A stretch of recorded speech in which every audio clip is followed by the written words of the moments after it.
Hello viewers, welcome to P P spicy kitchen. আজ আমি তৈরি করব বিস্কিট। বিস্কিটটা খেতে যেমন খাস্তা, বানানো ভীষণ সহজ। বিস্কিট তৈরির পুরো প্রসেসটাই দেখাবো। ভিডিওটা স্কিপ না করে শেষ পর্যন্ত দেখতে থাকুন, যাতে আপনারাও বাড়িতে খুব সহজে এমন বিস্কিট তৈরি করে ফেলতে পারেন। বিস্কিট বানাতে নিলাম একটা বোল, এর মধ্যে দেব 1 কাপ সাদা তেল। আজ সবকিছু এই কাপ মেপেই করব। দেব 1 কাপের একটু কম চিনি।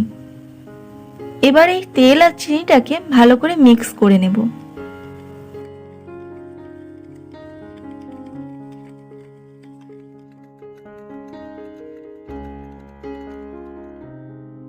এরপর এর মধ্যে দেব 2 কাপ ময়দা।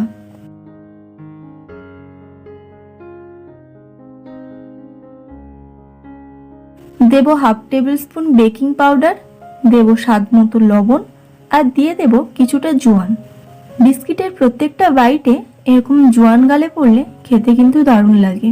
এরপর সব মিশ্রণগুলো ভালো করে মেখে নেব। হাত দিয়ে ভালো করে মেখে নেব।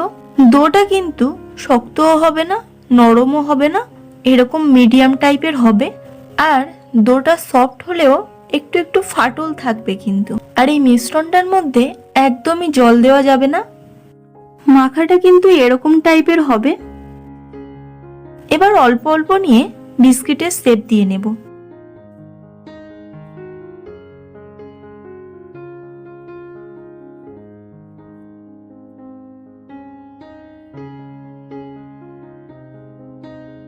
এরপর একটা ছুরি নিয়েছি, আর এই ছুরির সাহায্যে বিস্কিটের উপরটা একটু ডিজাইন করে দেব।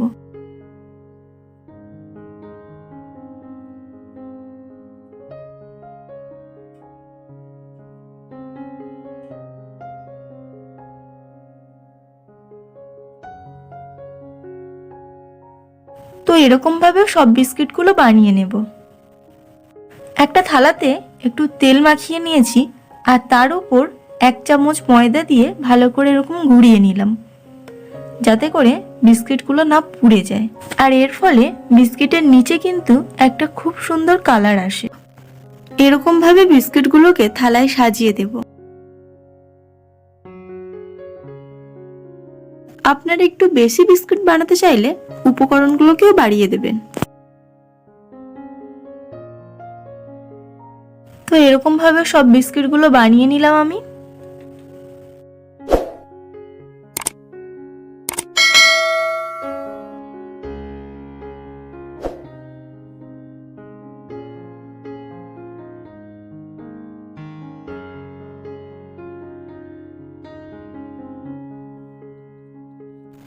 আমার এখানে 13টা মতো বিস্কিট হয়েছে।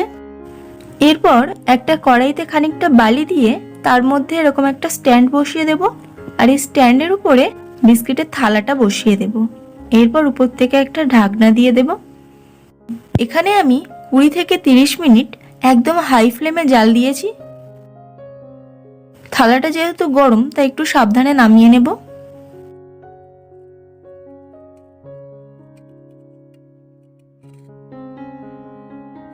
এরপর ঠান্ডা হয়ে যাওয়ার পর বিস্কিটগুলোকে থালা থেকে তুলে নেব। আর দেখো, থালার উপর ময়দা আর তেল দেওয়ার জন্য বিস্কিটের পিছনের কালারটা কত সুন্দর এসেছে।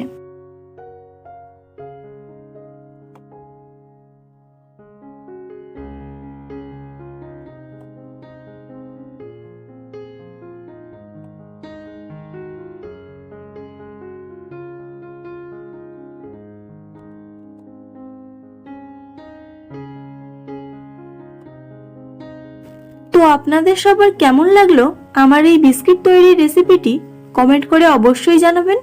ভালো লাগলে একটা লাইক, আর আমার চ্যানেলে যারা নতুন তাদের কাছে অনুরোধ চ্যানেলটিকে সাবস্ক্রাইব করার, যাতে আমার এরকম নিত্য নতুন রেসিপির ভিডিও সবার আগে তোমাদের কাছে পৌঁছে দিতে পারি। সবাই ভালো থাকবেন। আবার ফিরে আসবো নতুন কোনো রেসিপির ভিডিও নিয়ে।